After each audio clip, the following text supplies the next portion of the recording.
La entrevista.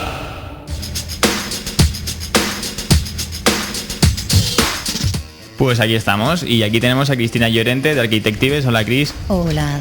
Muy buenos días y muchísimas gracias por estar aquí, que sabemos que nos acabas de decir que no has podido dormir mucho hoy, que también pinchas, que haces de todo, y que no paras.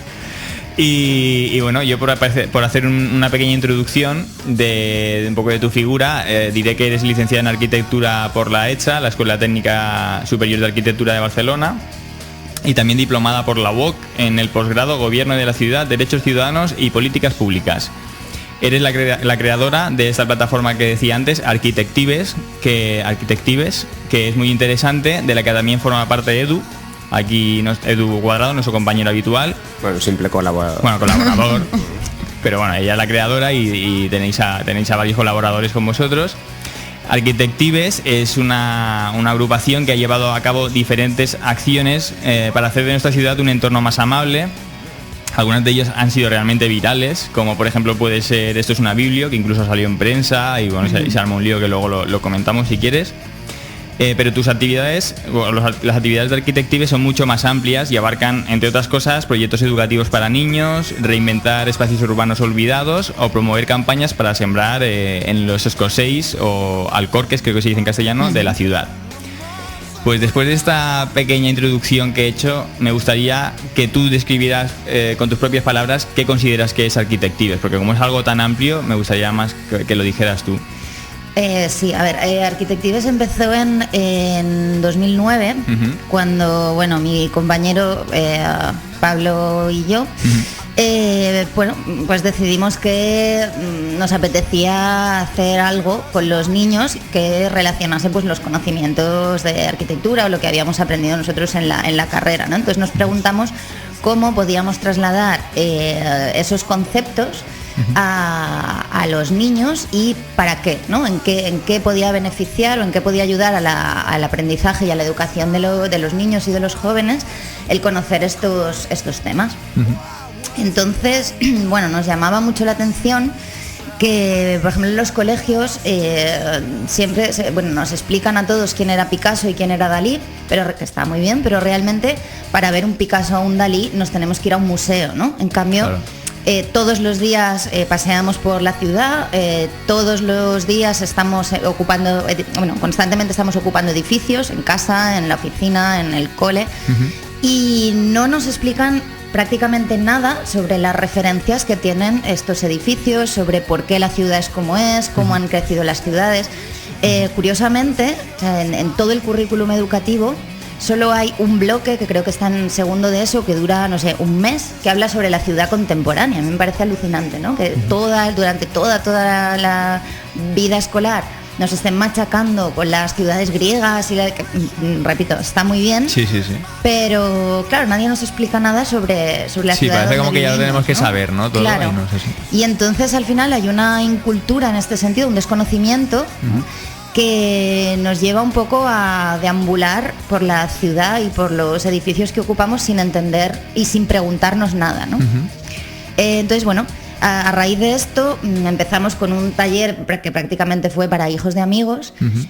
Nos pusimos a investigar. En aquel momento en España no había prácticamente ningún colectivo que estuviera haciendo esto, pero lo que nos sorprendió fue que en el resto del mundo sí era un tipo de educación que se llamaba Built Environment Education, educación en entorno construido, que sí que estaba como muy desarrollada, ¿no?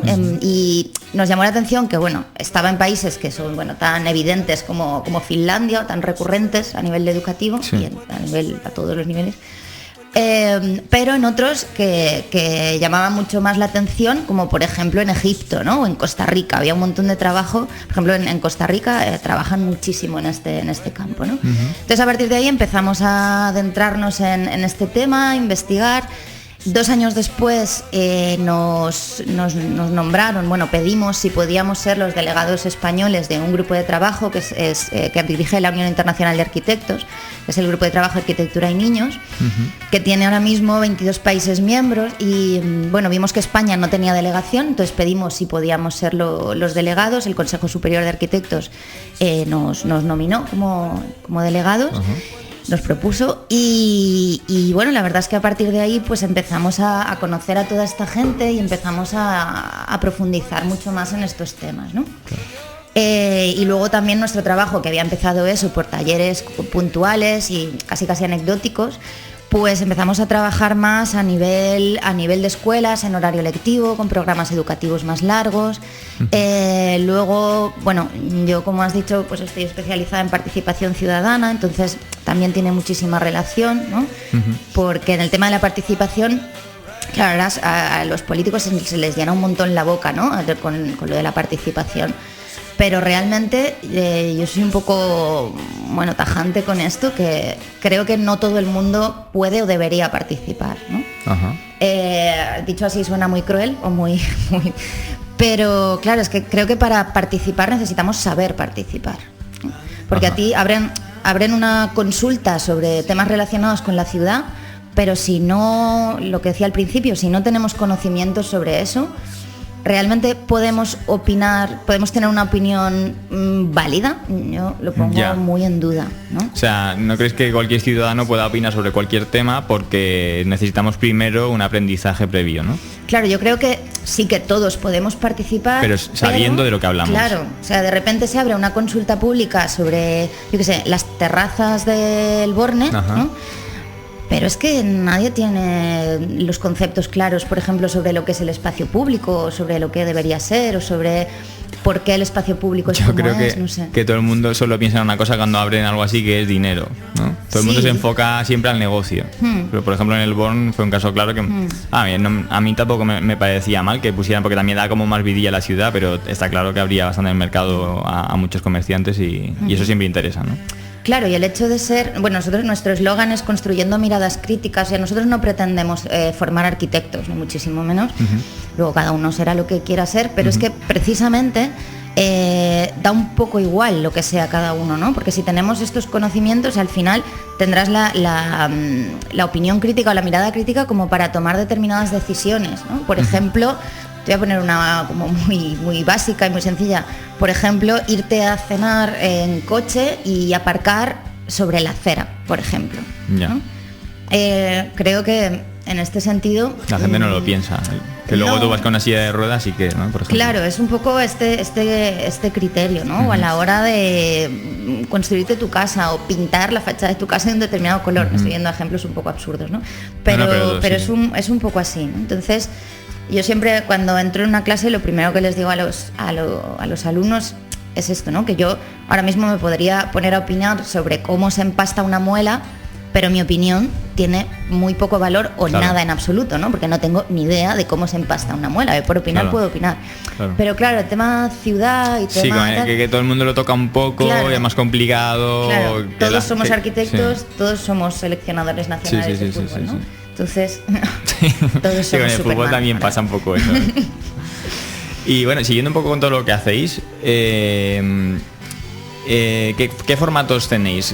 Porque me estabas diciendo, empezasteis haciendo como pequeños talleres, pero luego ahora estáis haciendo cursos lectivos en escuelas, ¿no? Sí.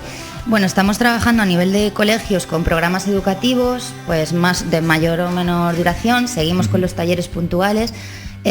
Pero bueno, a nivel educativo nos parecen más interesantes pues los programas trimestrales o incluso el programa anual que hemos impartido ya en varios colegios de Palma, ¿no? Ajá.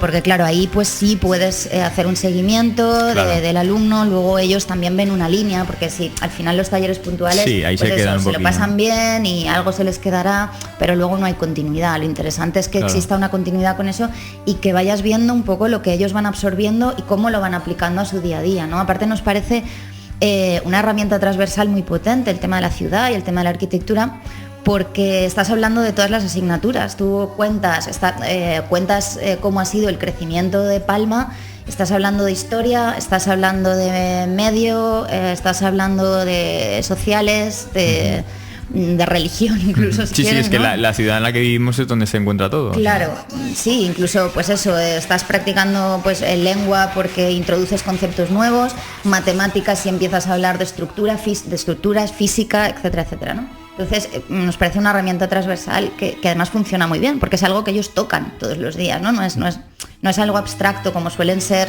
los conceptos que se explican en general en los colegios. sino eso es algo pues